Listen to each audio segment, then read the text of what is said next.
tardes, good afternoon. Welcome to the Youth Camp 2008 of the Mother of Divine Providence Parish, brought to you by the Formation Team. This is done every 2 years, okay? And what are we doing? For now, we made 5 activities. 1, 2, 3, 4, and 5. Okay, the first activity is about each one's life story, their autobiography.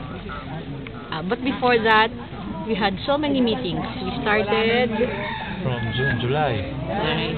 We started conceptualizing this youth camp last June of 2008, and we made a pamphlet for the facilitators, for them to have something to follow.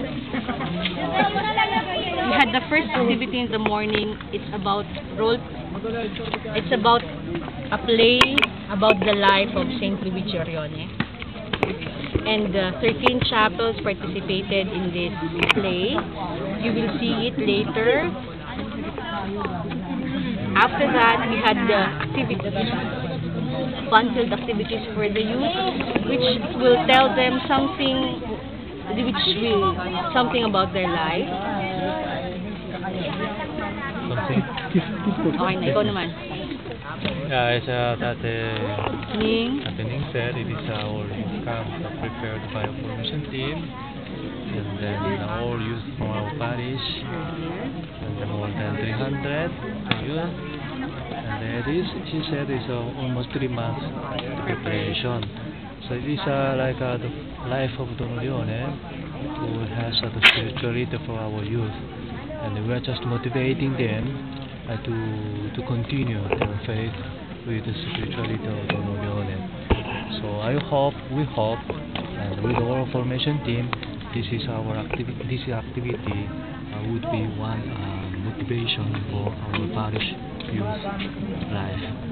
So thank you very much. What are you doing now? And then this is our youth. They are preparing a prayer. They will prepare 3 prayers: a prayer for themselves, a prayer for the person on their right, and a prayer for their group. After the prayer, they're now making an altar.